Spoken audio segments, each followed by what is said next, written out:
Hello दोस्तों, स्वागत है आपका अपना चैनल उपेंद्र मैथ में। आज हमारा एक मोस्ट इम्पॉर्टेंट टॉपिक है ग्लैंड, जिसे हम ग्रंथियाँ कहते हैं। यह आपके एग्जाम के लिए बहुत ही महत्वपूर्ण होने वाला है।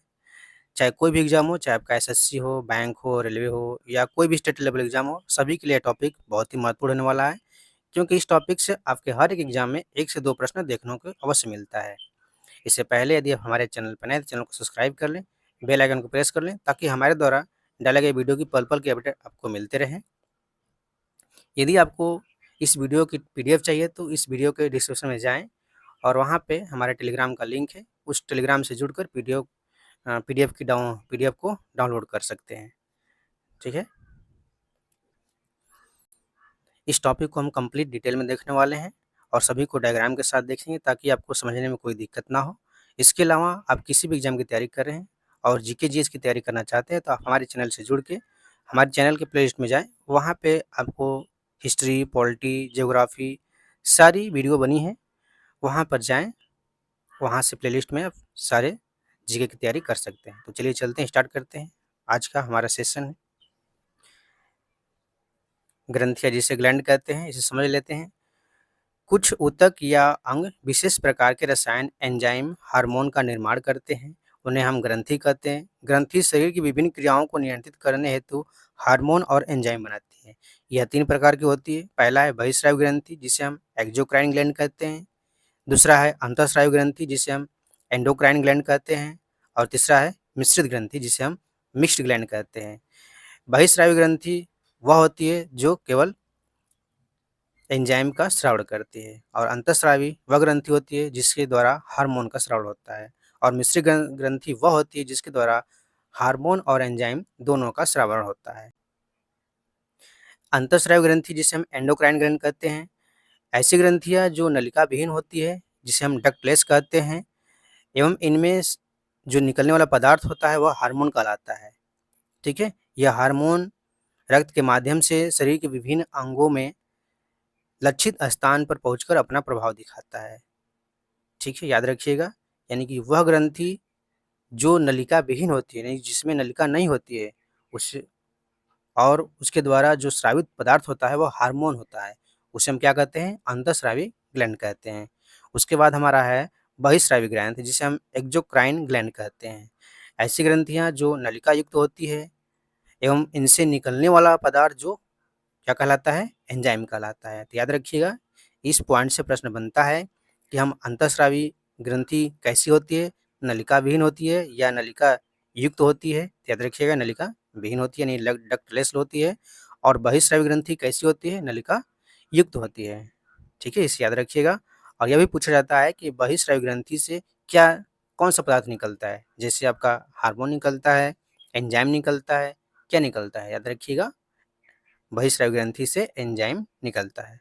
उसके बाद हम देख लेते हैं मिश्रित ग्लैंड, जिसे हम मिक्स्ड ग्लैंड भी कहते हैं। ऐसी ग्रंथियां जिनसे एंजाइम एवं हार्मोन दोनों का स्राव होता है, उसे हम मिश्रित ग्रंथियां कहते हैं। इसको हम फिगर के माध्यम से देख लेते हैं। मिश्रित ग्रंथि कौन सा है? पैनक्रियाज। अब हम हार्मोन के बारे में समझ लेते हैं। हार्मोन एक प्रकार के रसायन हैं जिन्हें विभिन्न ग्रंथियों द्वारा रक्त में स्रावित किया जाता है, तथा रक्त के प्रवाह में ये रसायन शरीर के विभिन्न हिस्सों तक संदेश ले जाने का कार्य करता है। इन्हें शरीर का संदेश वाहक भी कहा जा सकता है। हार्मोन ही हमारे शरीर के विकास, मेटाबॉलिज्म, प्रजनन आदि क्रियाओं के लिए उत्तरदायी होते हैं। इसके अतिरिक्त हमारे प्रत्येक भाव, जैसे गुस्सा आना, घबराहट होना, प्यार आना आदि के लिए भी हार्मोन ही जिम्मेदार हैं। तो आशा करता हूँ कि हार्मोन आपको समझ में आ गया होगा। अब आगे देख लेते हैं। सबसे पहले खोजा गया हार्मोन कौन सा है? सिक्रेटिन, जिसे हम कहते हैं। हार्मोन शब्द की उत्पत्ति ग्रीक शब्द हार्मो से हुई है, जिसका अर्थ होता है मैं उत्तेजित करता हूँ। अपने नाम के अनुरूप प्रत्येक हार्मोन शरीर की एक विशेष हिस्से को उत्तेजित करता है। हार्मोन का निर्माण अंतःस्रावी ग्रंथियों से होता है और ये ग्रंथि की कोशिका से सीधे रक्त में मिल जाते हैं। तो हार्मोन ये हमारे शरीर के विभिन्न कार्यों के लिए उपयुक्त होता है, और जो एंजाइम होते हैं वह हमारे शरीर में भोजन को पचाने का कार्य करते हैं। जिस प्रकार से हम भोजन को ग्रहण करते हैं, तो भोजन जब हमारे आमाशय में जाता है तो वहाँ पे बहुत सारे एंजाइम आकर मिलते हैं, जो क्या करते हैं, वह हमारे भोजन को छोटे-छोटे टुकड़ों में तोड़ने का कार्य करते हैं, जिसे हम पाचन कहते हैं। तो आशा करता हूँ कि यह पॉइंट भी समझ में आ गया होगा। अब हम अगले पॉइंट की ओर चलते हैं। अगला पॉइंट हमारा है, अब हम एंजाइम को समझ लेते हैं।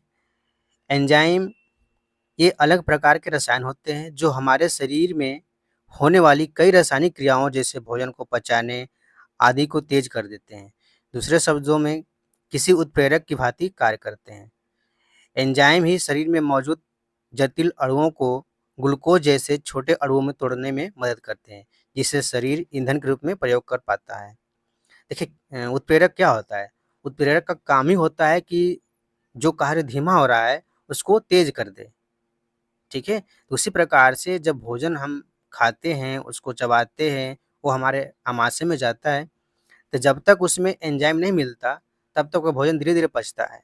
एंजाइम मिलने से क्या होता है कि उसमें एंजाइम उत्प्रेरक का कार्य करता है, जिस वजह से जो भोजन के जटिल अणु होते हैं, वह एंजाइम क्या करता है, उसे सरल अणुओं में धीरे-धीरे तोड़ देता है, जिससे हमारा भोजन आसानी से पच जाता है। उसके बाद हमारे शरीर को विभिन्न कोशिकाओं तक क्या मिलता है, एनर्जी मिलता है। तो आशा करता हूँ कि एंजाइम भी समझ में आ गए होंगे। अब हम बहिःस्रावी ग्रंथियाँ देख लेते हैं। बहिःस्रावी ग्रंथि जिसे हम एक्सोक्राइन ग्लैंड कहते हैं, यह नलिका युक्त ग्रंथियाँ होती हैं। इनके लक्षित अंग नज़दीक होते हैं एवं इनसे निकलने वाले पदार्थ को एंजाइम कहते हैं। उदाहरण के रूप में जैसे आपका अश्रु ग्रंथि हो गया, अश्रु ग्रंथि से क्या निकलता है? आँसू निकलते हैं। लार ग्रंथि लार ग्रंथि जिसे हम सलाइवरी ग्लैंड कहते हैं, इससे क्या निकलता है? लार निकलता है। लार में कौन सा एंजाइम पाया जाता है? आपका लार में टाइलिन और लाइसोजाइम एंजाइम पाए जाते हैं। जो टाइलिन क्या करता है, आपको स्टार्च को पचाने का कार्य करता है। लाइसोजाइम क्या करता है? आपके भोजन को जीवाणु रहित करता है। उसके बाद आपका है सीबम ग्रंथि, जिससे क्या निकलता है? तेल निकलता है। सीबम ग्रंथि कहाँ पाए जाते हैं? आपके चेहरे पर, जैसे नाक के आसपास पाया जाता है। वहाँ से क्या निकलता है? तेल निकलता है। उसके बाद श्वेत ग्रंथियाँ, जिसे हम स्वेट ग्लैंड कहते हैं। श्वेत ग्रंथियाँ से पसीना निकलता है। उसके बाद आपका है दूध ग्रंथि, जिसे हम मेमरी ग्लैंड कहते हैं। इस ग्रंथि से क्या निकलता है? दूध निकलता है। तो आशा करता हूँ कि जो बहिःस्रावी ग्रंथियाँ हैं आपने देख लिया कौन-कौन से हैं। अश्रु ग्रंथि, जिसे हम लैक्रिमल ग्लैंड कहते हैं। लार ग्रंथि, जिसे हम सलाइवरी ग्लैंड कहते हैं। सीबम ग्रंथि, जिसे हम सीबम ग्लैंड कहते हैं। उसके बाद है आपका श्वेत ग्रंथि, जिसे हम स्वेट ग्लैंड कहते हैं। दूध ग्रंथि, जिसे हम मेमरी ग्लैंड कहते हैं। अब हम इनके बारे में आगे डिटेल में पढ़ेंगे। चलते हैं, आगे देख लेते हैं। अब हम बहिःस्रावी ग्रंथि को देख लेते हैं, जिसे हम एक्सोक्राइन ग्लैंड कहते हैं। मानव शरीर की सबसे बड़ी ग्रंथि और सबसे बड़ी बहिःस्रावी ग्रंथि यकृत है। इसका वजन लगभग 1.5 केजी से 2 केजी होता है। यकृत द्वारा ही पित्त स्रावित होता है। यह पित्त आंत में उपस्थित एंजाइमी क्रिया को तीव्र कर देता है। तो हमने पाचन तंत्र में पढ़ा कि यकृत के द्वारा क्या बनता है? पित्त बनता है। और पित्त नलिका के माध्यम से कहाँ जाता है? पित्ताशय में एकत्रित होता है। उसके बाद ये हमारे आंत में जाकर मिलता है, जिससे क्या करता है? हमारे एंजाइम की क्रिया को क्या करता है? बढ़ा देता है। तो आशा करता हूँ कि आपको समझ में आ गया होगा। याद रखिएगा, क्योंकि एग्जाम में इस पॉइंट से पूछा जाता है कि मानव शरीर की सबसे बड़ी ग्रंथि कौन सी है? तो याद रखिएगा, यकृत है। ठीक है? और इसका वजन कितना होता है? तो याद रखिएगा, 1.5 केजी से 2 केजी होता है। उसके बाद हम देख लेते हैं, भोजन पचाने में यह क्या करता है? सहायता करता है। जब भी कुछ खाते हैं तो लीवर के द्वारा ही पित्त रिलीज किया जाता है, जिससे द्वारा भोजन पचता है। इसमें मौजूद पित्त रस हमारे खाने को छोटे-छोटे टुकड़ों में बाँट देते हैं, जिससे खाना आसानी से पचने लगता है। ठीक है?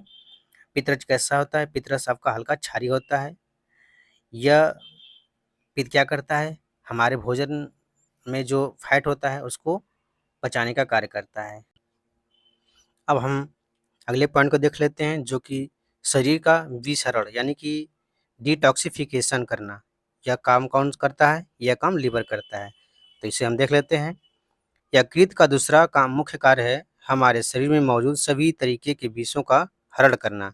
हमारे शरीर में मौजूद जितने भी हानिकारक विषाक्त पदार्थ होते हैं उन्हें बाहर निकालने का काम लीवर के द्वारा ही किया जाता है। इसीलिए कहा जाता है कि आपको तंबाकू हो चाहे जो वाइन हो, इनका सेवन नहीं करना चाहिए। इसकी वजह से क्या होता है, हमारे लीवर पर प्रभाव पड़ता है, क्योंकि जितने भी विष हैं वो सबका हरण क्या करता है? कौन करता है? लीवर ही करता है। इसलिए विषाक्त पदार्थों को नहीं पीना चाहिए, क्योंकि इससे हमारा लीवर डैमेज होता है। ठीक है, तो आशा करता हूँ कि यह पॉइंट आपको समझ में आ गया होगा। अब हम चलते हैं अगले पॉइंट की तरफ। अब हम अंतःस्रावी ग्रंथियाँ को देख लेते हैं, जिसे हम एंडोक्राइन ग्लैंड कहते हैं। इसमें हमारा पहला ग्रंथि है पीयूष ग्रंथि, जिसे हम पिट्यूटरी ग्लैंड कहते हैं। इसे हम मास्टर ग्रंथि भी कहते हैं, क्योंकि यह अन्य सभी क्रियाओं के कार्यों को नियमित करता है। यह मस्तिष्क के आधार में स्थित होता है, जो कि मटर के दाने के समान होता है। इसका वजन लगभग 0.6 ग्राम होता है। यह मानव शरीर की दूसरी सबसे छोटी अंतःस्रावी ग्रंथि है, जो कि व्यक्ति के स्वभाव, स्वास्थ्य और वृद्धि, लैंगिक विकास आदि को नियंत्रित एवं प्रेरित करता है। तो इस ग्रंथि को याद रखिएगा। पीयूष ग्रंथि से भी आपके एग्जाम में प्रश्न पूछा जाता है कि किससे हम मास्टर मास्टर ग्रंथि कहते हैं। तो याद रखिएगा, पीयूष ग्रंथि को हम मास्टर ग्लैंड भी कहते हैं। आपसे पूछा जाता है कि पीयूष ग्रंथि का आकार कैसा होता है? तो याद रखिएगा, मटर के दाने के समान होता है। ठीक है, इसे हम फिगर के माध्यम से भी देख लेते हैं कि पीयूष ग्रंथि कहाँ स्थित होता है। तो पीयूष ग्रंथि आपके मस्तिष्क में स्थित होता है। ठीक है, अब हम चलते हैं अगले पॉइंट की तरफ। अब हम पीयूष ग्रंथि से निकलने वाले हार्मोन को देख लेते हैं। इसमें हमारा पहला हार्मोन है एसटीएच हार्मोन, जिसे हम वृद्धि हार्मोन कहते हैं, और इसका नाम है सोमैटोट्रोपिन हार्मोन। याद रखिएगा, यह शरीर की सामान्य व संतुलित वृद्धि कराने का कार्य करता है। एसटीएच की अधिकता से शरीर भीमकाय अथवा एक्रोमीगली विकार उत्पन्न हो जाते हैं, जिससे मनुष्य की लंबाई सामान्य से बहुत अधिक बढ़ जाती है। और एसटीएच की कमी से मनुष्य में बौनापन होता है। तो जब जब भी एसटीएच हार्मोन की ज़्यादा स्रावित होता है, तो यह मनुष्य के शरीर को क्या करता है? बहुत अधिक लंबा कर देता है। तो आपने कभी-कभी देखा होगा कि बहुत लंबे व्यक्ति मिलते हैं, तो उसमें क्या होता है? एसटीएच की अधिकता हो जाती है। अब जब इस हार्मोन की कमी होती है, तो शरीर छोटा यानी कि बौनापन हो जाते हैं। तो इस ग्रंथि को याद रखिएगा, इस हार्मोन को भी याद रखिएगा, क्योंकि इस हार्मोन से प्रश्न बनता है कि जो वृद्धि हार्मोन होता है कौन-सी ग्रंथि से निकलता है? तो याद रखिएगा, पीयूष ग्रंथि से निकलता है। या आपसे पूछा जाता है कि वृद्धि हार्मोन किस ग्रंथि से निकलता है? तो मास्टर ग्लैंड भी पूछा दे दिया जाता है एग्जाम में। ठीक है, तो मास्टर ग्लैंड चाहे पीयूष ग्रंथि एक ही होता है। तो इन दोनों पॉइंट को याद रखिएगा, यहाँ से एग्जाम में ज़्यादा प्रश्न बनते हैं। अब हम पीयूष ग्रंथि से द्वारा स्रावित होने वाले अन्य हार्मोन को देख लेते हैं, जिसमें दूसरा है टीएसएच हार्मोन, जिसे हम थायराइड स्टिमुलेटिंग हार्मोन कहते हैं। यह थायराइड ग्रंथि को हार्मोन स्रावित करने के लिए प्रेरित करता है। ठीक है, तो याद रखिएगा, जो टीएसएच हार्मोन होता है, यह थायराइड ग्लैंड से हार्मोन को स्रावित करने के लिए प्रेरित करता है, यानी कि उसे प्रेरित का कार्य करता है। उसके बाद आपका अगला हार्मोन है, तीसरा है जीटीएच हार्मोन, जिसे हम गोनैडोट्रोपिक हार्मोन कहते हैं। यह जनन अंगों के कार्य का नियंत्रण करता है। यह 2 प्रकार का होता है, जिसमें पहला है एफएसएच हार्मोन, जिसे हम फॉलिकल स्टिमुलेटिंग हार्मोन कहते हैं। यह हार्मोन वृषण की शुक्र जनन नलिकाओं में शुक्राणु जनन में सहायता करता है। यह अंडाशय में फॉलिकल की वृद्धि में मदद करता है। तो एफएस हार्मोन को भी याद रखिएगा। इस प्रकार से पीयूष ग्रंथि आपके विभिन्न प्रकार के हार्मोन का स्राव करता है। अब हम आगे देख लेते हैं। अगला जीटीएच हार्मोन है, कौन सा है? एलएच हार्मोन इसे कहते हैं। एलएच हार्मोन को हम ल्यूटिनाइजिंग हार्मोन भी कहते हैं। यह नर में टेस्टोस्टेरोन हार्मोन एवं मादा में एस्ट्रोजन हार्मोन स्रावित करता है। पीयूष ग्रंथि द्वारा स्रावित होने वाले हार्मोन जो बाकी हैं उनको हम देख लेते हैं। इसमें हमारा अगला है जो चौथा नंबर है एलटीएच हार्मोन, जिसे हम लैक्टोजेनिक हार्मोन कहते हैं। इसका मुख्य कार्य क्या है? यह शिशु के लिए स्तनों से दूध स्राव उत्पन्न करता है। उसके बाद है पांचवा एडीएच हार्मोन, जिसे हम एंटी ड्यूरेटिक हार्मोन भी कहते हैं। इसका कारण जो है मतलब इसके कारण छोटी छोटी रक्त धमनियों का संकीर्ण होता है एवं रक्त दाब बढ़ जाता है। यह शरीर में जल संतुलन को भी बनाए रखने में सहायक करता है। ठीक है, तो आशा करता हूँ कि पीयूष ग्रंथि से जितने भी हार्मोन निकलते हैं आपको समझ में आ गए होंगे। अब हम चलते हैं अगले पॉइंट की तरफ। अगला पॉइंट हमारा है, अब हम हाइपोथैलेमस को समझ लेते हैं। हाइपोथैलेमस आप फिगर में देख रहे होंगे। अब हम इसके बारे में देख लेते हैं। यह शरीर के कई आवश्यक कार्यों में मुख्य भूमिका निभाता है, जैसे शरीर के तापमान, प्यास और भूख को भी नियंत्रित करता है। इससे न्यूरो हार्मोन स्रावित होता है, पीयूष ग्रंथि पर कार्य करता है। पीयूष ग्रंथि ईएसआई के आदेश पर कार्य करती है, इसलिए इसे हम सुपर मास्टर ग्रंथि भी कहते हैं। तो इसे याद रखिएगा, क्योंकि हाइपोथैलेमस से भी एग्जाम में प्रश्न बहुत बनते हैं। जैसे आपसे पूछा जाता है कि तापमान को कौन सी ग्रंथि नियंत्रित करती है, तो आप क्या बताइएगा? हाइपोथैलेमस। आपसे यह भी पूछा जाता है कि भूख प्यास किस ग्रंथि के द्वारा नियंत्रित किया जाता है, इसके लिए कौन सा ग्रंथि उत्तरदायी है, तो कौन सा हो जाएगा? हाइपोथैलेमस। तो इन पॉइंट को याद रखिएगा, इन पॉइंट से एग्जाम में प्रश्न ज़्यादा बनते हैं। अब हम अगले पॉइंट की तरफ चलते हैं। पीनियल ग्रंथि, जिसे हम पीनियल ग्लैंड भी कहते हैं। अब इसे हम समझ लेते हैं। पीनियल ग्रंथि मानव शरीर की सबसे छोटी ग्रंथि होती है, जिसकी लंबाई लगभग 5 से 8 यानी कि मिमी होती है। यह ग्रंथि अग्र मस्तिष्क के ऊपरी भाग में स्थित होती है। इस ग्रंथि को मस्तिष्क की तीसरी आंख कहते हैं। तो याद रखिएगा, मनुष्य की मस्तिष्क की तीसरी आंख किसे कहते हैं?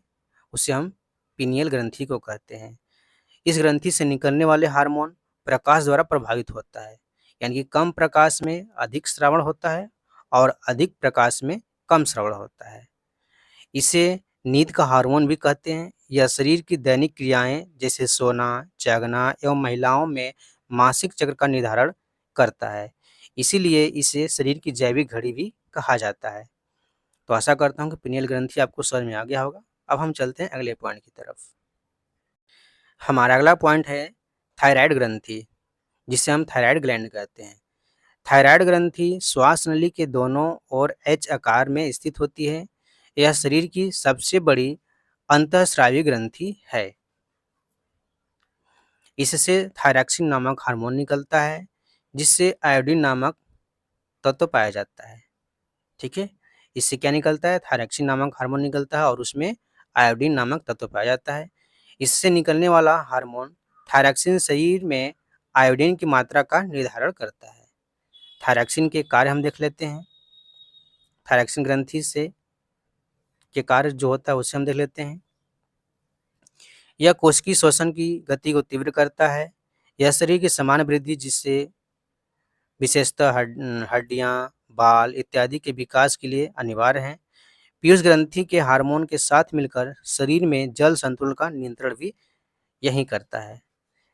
तो आशा करता हूँ कि यह समझ में आ गया होगा। अब हम आगे चलते हैं। अब हम थायरॉक्सिन की कमी से होने वाले रोग को देख लेते हैं। इसमें पहला है जड़ माना होता है। यह जन्म से पूर्व यानी गर्भावस्था में आयोडीन की कमी से होता है। इस रोग में शिशु का संपूर्ण शरीर एवं मानसिक विकास रुक जाता है। ठीक है, फिगर में आप देख रहे होंगे। उसके बाद होता है आपका घेंघा रोग। भोजन में आयोडीन की कमी से यह रोग उत्पन्न हो जाता है। इस रोग में थायराइड ग्रंथि के आकार में वृद्धि हो जाती है। यह भी आप फिगर में देख रहे होंगे, जिससे क्या होता है? गले में सूजन हो जाता है। तो आशा करता हूँ कि आपको थायरॉक्सिन की कमी से होने वाले रोग समझ में आ गए होंगे। अब हम अगले पॉइंट की ओर चलते हैं। अब हमारा अगला ग्लैंड है पैराथायराइड ग्रंथि, जिसे हम पैराथायराइड ग्लैंड कहते हैं। यह थायराइड ग्रंथि के चारों ओर ठीक पीछे स्थित होती है। इसमें दो हार्मोन स्रावित होते हैं। कौन कौन से? पहला है पैराथायराइड हार्मोन और दूसरा है कैल्सिटोनिन हार्मोन। पैराथायराइड हार्मोन क्या करता है? यह हार्मोन तब स्रावित होता है जब रक्त में कैल्शियम की कमी हो जाती है। ठीक है, तो याद रखिएगा, जब रक्त में कैल्शियम कमी होती है तो कौन सा हार्मोन स्रावित होता है? Parathyroid hormone. उसके बाद कैल्सिटोनिन हार्मोन देख लेते हैं। जब रक्त में कैल्शियम की मात्रा अधिक होती है तब यह हार्मोन मुक्त होता है, अर्थात पैराथायराइड ग्रंथि से निकलने वाला हार्मोन रक्त में कैल्शियम की मात्रा को नियंत्रित करता है। याद रखिएगा, जो पैराथायराइड से ग्रंथि से जो हार्मोन निकलते हैं वो क्या करते हैं? वो हमारे शरीर में कैल्शियम की मात्रा को नियंत्रित करते हैं। यानी कि जब कैल्शियम की मात्रा कम होती है तब उस समय पैराथायराइड हार्मोन निकलता है। अब जब कैल्शियम की मात्रा अधिक होती है तो उस समय कैल्सिटोनिन हार्मोन स्रावित होता है। तो आशा करता हूँ कि यह भी पॉइंट आपको समझ में आ गया होंगे। अगला ग्लैंड है थाइमस ग्रंथि, जिसे हम थाइमस ग्लैंड भी कहते हैं। थाइमस ग्रंथि हृदय के समीप स्थित होती है, जो कि एंटीबॉडी के निर्माण और शरीर की रोग प्रतिरोधक क्षमता को बनाए रखता है। यह संक्रमण के प्रति सुरक्षा प्रदान करती है। यह ग्रंथि उम्र बढ़ने के साथ साथ घटती जाती है। इस ग्रंथि में थाइमोसिन हार्मोन का स्राव होता है, जो कि शरीर में टी लिम्फोसाइट का निर्माण बढ़ाकर एंटीबॉडी बनाता है, जो शरीर के प्रतिरक्षा तंत्र को मजबूत बनाता है। थाइमस ग्रंथि को प्रतिरक्षा तंत्र का राजा कहा जाता है। यह ग्रंथि जन्म के समय लगभग 10 से 12 ग्राम की, युवाओं में 20 से 22 ग्राम की तथा वृद्धों में लगभग 3 से 6 ग्राम की रह जाती है। तो आशा करता हूँ कि यह ग्रंथि भी आपको समझ में आ गया होगा। थाइमस ग्लैंड यह क्या करता है? यह शरीर के रोग प्रतिरोध क्षमता को बनाए रखता है। ठीक है। हमारा अगला ग्लैंड है एड्रिनल ग्लैंड, जिसे हम अधिवृक्क ग्रंथि कहते हैं। एड्रिनल ग्रंथि किडनी के ऊपरी सिरे पर स्थित होती है, जो आप फिगर में देख रहे हैं। यह भय, क्रोध, उत्तेजना, संकट आदि के समय अधिक सक्रिय हो जाती है, इसलिए इसे हम आपातकालीन ग्रंथि भी कहते हैं। यह शरीर में लैंगिक लक्षण, श्रवण की मात्रा और शर्करा की मात्रा को नियंत्रित करती है। ठीक है, क्या करता है? यह शरीर में लैंगिक लक्षण, लवण की मात्रा और शर्करा की मात्रा को भी नियंत्रित करता है। जो अधिवृक्क ग्रंथि है, यह दो भागों में विभाजित होती है। पहला है कॉर्टेक्स और दूसरा है मेडुला। इसे निम्न नाम से भी जाना जाता है। कौन कौन से नाम है वह जैसे है कि लड़ो एवं उड़ो हार्मोन, करो या मरो हार्मोन, आपातकालीन हार्मोन, जीवन रक्षक हार्मोन।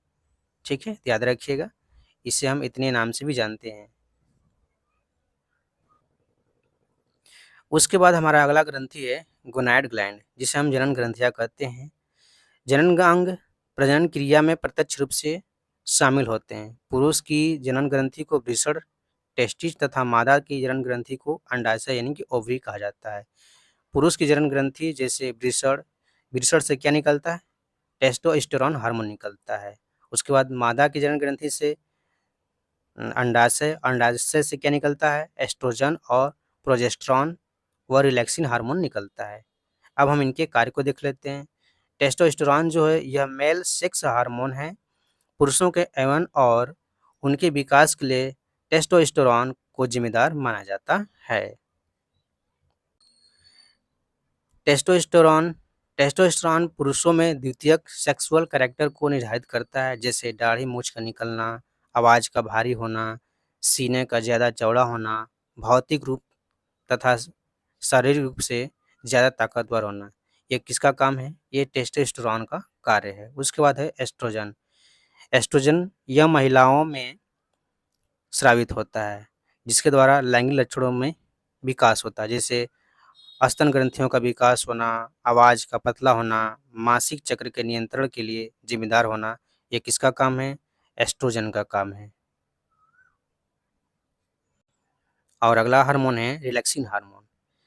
यह हार्मोन प्रसव के समय गर्भाशय को फैलाता है, जिससे बच्चे को जन्म लेने में सहायता होती है। तो आशा करता हूँ कि जितने भी जनन हार्मोन हैं, जनन ग्लैंड है, आपको समझ में आ गए होंगे। अब हम अगले पॉइंट की ओर चलते हैं। अब हम मिश्रित ग्रंथि को देख लें, जिसे हम मिक्स्ड ग्लैंड भी कहते हैं। ऐसी ग्रंथियां जिनसे अंतःस्रावी और बहिःस्रावी दोनों प्रकार के कार्य होते हैं, उन्हें हम मिश्रित ग्रंथि कहते हैं। जैसे अग्नाशय, यह क्या करता है? एंजाइम एवं हार्मोन दोनों का उत्पादन करता है। फिगर में आप अग्नाशय देख रहे हैं। एंजाइम में कौन कौन से एंजाइम स्रावित करता है? जैसे लाइपेज हो गया।